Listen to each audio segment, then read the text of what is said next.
loving sun had sunk to rest. In the village of Kitul, in the eastern part of Africa, it was storytelling time. From every hut, the children had come to sit around the fire circle and listen to the best storyteller in the village, Mama Semamingi. The children knew that Mama Semamingi was old. She must have been on earth when the stones were soft to know so many stories about those long ago times. What are you making, Nanda, my child? I do not know. You should learn to make something useful. Everybody should learn how to make something. There is a story about that. Very well. Very well. Once, long ago, there was a chief who had a son of whom he was very proud. His son's name was Kamalo. One day, the chief called his son to him. Son of my life, I am very proud of you. You are strong, brave, a fine hunter, but you do not have a trade. Every man, be he chief or common man, must have a trade. Yes, I know, father, but there is plenty of time to work when I'm older. Someday, you will be sorry you did not take my advice. One day, when Kamalo was out hunting, he met a beautiful maiden gathering wood. Jumbo, good morning. It is a fine day to be out. Jumbo to you. Yes, it is a nice day for working. It's a far nicer day for playing. What is your name? They call me Chinuana. I am the daughter of Gula, the poor farmer in the valley. And my name is Kamalo. Perhaps we shall meet again. Perhaps. Kamalo turned and ran toward home. He kept thinking of the lovely Chinawana. Father, I have found the most beautiful maiden. I want your permission to marry her. So suddenly, my son. Who is this girl? She is beautiful, father. Her name is Chinawana. She is the daughter of the farmer called Gula. She would probably make a fine wife, my son.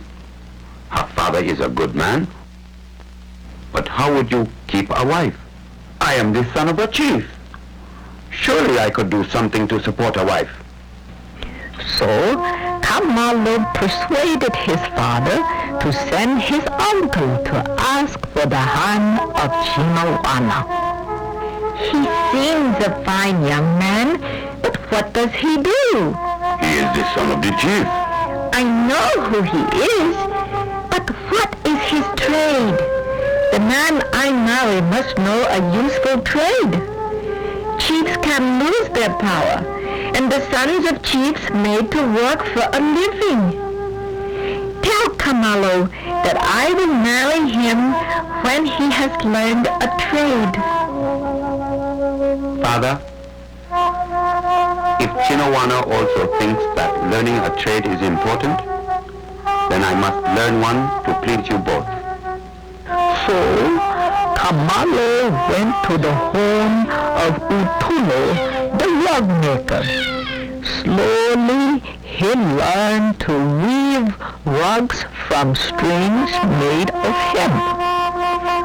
When he had learned well, he made a beautiful rug, and his uncle took the rug to Chinawana. She was pleased. There was a great wedding feast with much dancing and rejoicing. The chief was very proud. Chinawana and Kamalo were very happy. She did her household chores and he made fine rugs from hemp. One day, when Kamalo and some other young men of the village were hunting, they met a large army of men from an enemy tribe. Kamalo and all the men were captured and taken to a cave in the hills. While the chief hunted through the hills every day for some trace of Kamalo and the other men inside the cave, Kamalo had been thinking. May I have some bits of colored string? Why do you ask for string? I will make a rug from this string. If you send a rug to my father in the village, he will know it comes from me, and he will give you cattle for ransom. When the small rug was finished, the chief sent it to Kamalo's father. It is indeed the work of Kamalo. He is alive. The chief sent cattle for ransom and a party of warriors to bring the captives home. When they returned, there was a great feast in the village honoring Kamalo, whose useful trade had saved all the young men. The thanks is not mine, but belongs to my wife, Chinawana, who would not marry me until I learned a trade, and to my father, the chief, who agreed with her. So it is well, Nanda, that you learned to make baskets. Knowledge of a craft can never be taken away. The children sat and thought about the story as Mama Sena Menge rose from her stool and hobbled out of the fading circle of light toward her own hut.